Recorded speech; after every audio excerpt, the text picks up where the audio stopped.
Energy body, পার্থিব শরীর, মানসিক শরীর ও প্রাণিক শরীর, এই তিনটি ডাইমেনশনই হলো ভৌত বা ফিজিক্যাল।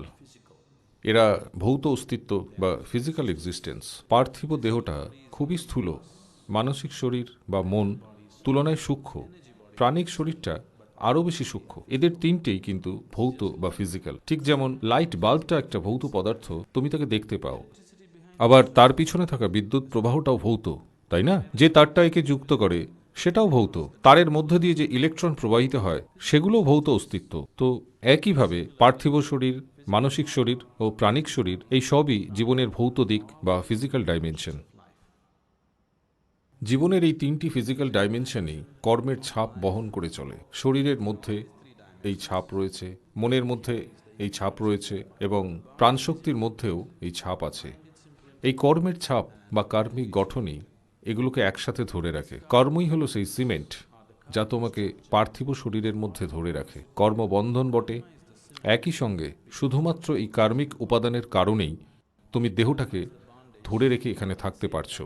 এইখানেই আধ্যাত্মিকতাকে কঠিন বলে মনে হয়, কারণ তুমি যদি এটাকে সরিয়ে নিতে চেষ্টা করো, এটা কাজ করে না। যদি এটাকে যোগ করার চেষ্টা করো, তাহলেও এটা কাজ করে না। তোমাকে শুধুমাত্র উপস্থিত থাকতে হবে। যদি তুমি শুধুমাত্র উপস্থিত থাকো, তো এটা এক মুহূর্তের ব্যাপার। এখন এর পরের দুটো ডাইমেনশনকে বলা হয় বিজ্ঞানময় কোষ ও আনন্দময় কোষ। বিজ্ঞানময় কোষ হল অভৌতিক বা নন ফিজিক্যাল, কিন্তু ভৌত দিকের সঙ্গে জড়িত। এটা অনেকটা ক্ষণস্থায়ী বা পরিবর্তনশীল অবস্থার মতো। আনন্দময় কোষ হল পুরোপুরি অভৌতিক বা নন ফিজিক্যাল। তো বিজ্ঞানময় কোষ এবং আনন্দময় কোষের অর্থ হল এরা আনন্দময় শরীর। অন্দরে একটা আনন্দময় শরীর রয়েছে, যেটা 100% অভৌতিক বা নন ফিজিক্যাল। এর নিজস্ব কোনো রূপ নেই। শুধুমাত্র যদি প্রাণিক শরীর, মানসিক শরীর আর পার্থিব শরীর সঠিক রূপে থাকে, তবেই আনন্দময় শরীরটাকেও সঠিক রূপে ধরে রাখতে পারে। যদি এগুলোকে সরিয়ে নেওয়া হয়, আনন্দময় শরীরটাও ব্রহ্মাণ্ডের অংশ হয়ে যাবে। তো আত্মন বা আত্মা বলতে তুমি যাই উল্লেখ করো না কেন, সেটা আসলে একটা কল্পনা। এই অর্থে যে অভৌত বা নন ফিজিক্যালের নির্দিষ্ট কিছু সীমাবদ্ধতাকে মানুষ আত্মা বলে বর্ণনা করছে। কিন্তু আত্মার জন্য শরীর এখনও তোমার কর্মই। যদি কার্মিক গঠনটা সম্পূর্ণভাবে ভেঙে ফেলা যায়, আত্মা বলে কিছুই থাকে না। প্রত্যেকটা জিনিস সব কিছুর মধ্যে বিলীন হয়ে যায়।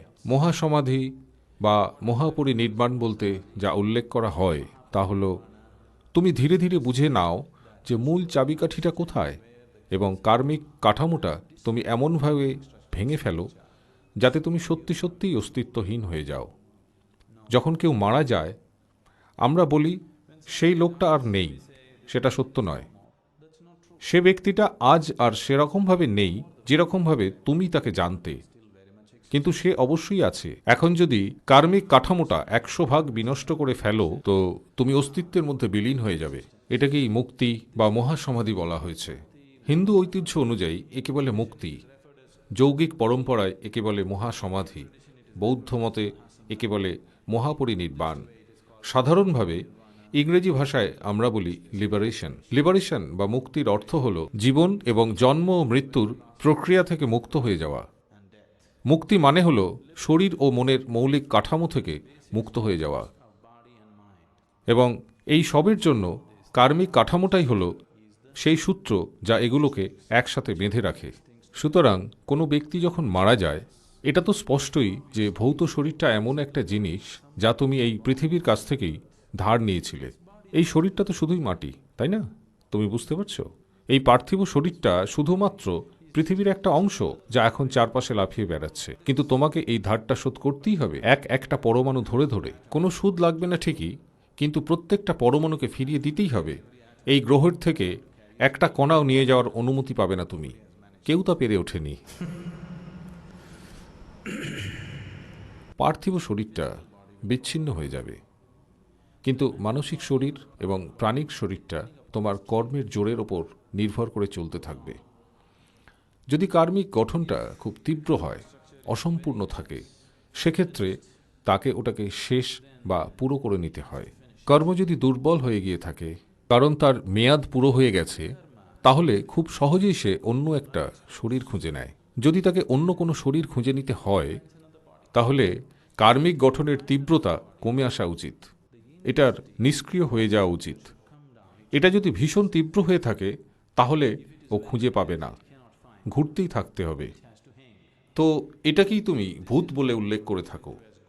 কোনো ব্যক্তি মারা গেছেন, কিন্তু তার কার্মিক গঠনটা তখনও খুব তীব্র, কারণ সেটা শেষ হয়নি। এবার আরেকটা শরীর খুঁজে নিতে তার অনেক বেশি সময় লাগে, তখনও কিন্তু তার অস্তিত্ব থেকে যায়, এবং তার কার্মিক কাঠামোটা যত তীব্র হয়, ততই সে দৃশ্যমান হয়ে ওঠে, অথবা মানুষ তাকে তত বেশি অনুভব করে।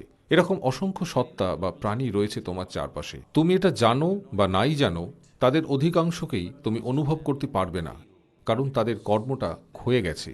আরেকটা শরীর খুঁজে পাওয়ার আগে তারা আরও ক্ষয়প্রাপ্তির অপেক্ষায় রয়েছে।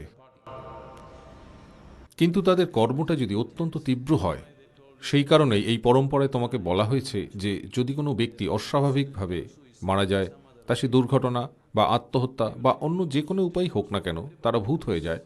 শুধু তাই নয়, সকলেই তা হয়। ওরা শুধু অনেক বেশি অনুভূত হয়। তোমার অনুভবে ওরা অনেক বেশি ধরা পড়ে তাদের খুব তীব্র কার্মিক গঠনের কারণে। সেজন্য বার্ধক্যের কারণে যারা মারা যায়, তাদের চেয়ে মানুষ ওদের একটু বেশি অনুভব করতে পারে।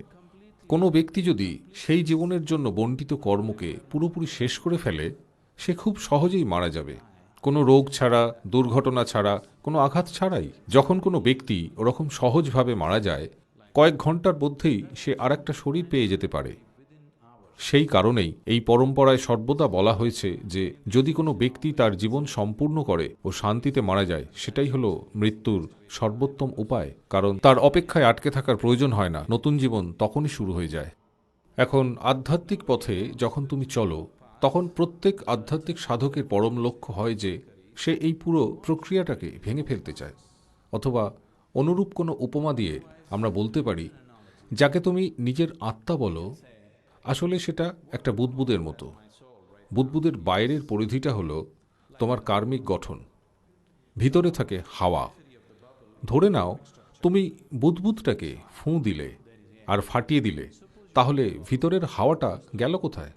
কোথায় গেল তোমার হাওয়া? তোমার হাওয়া বলে আসলে কিছু হয় না, ওটা সব কিছুর অংশ হয়ে গেছে।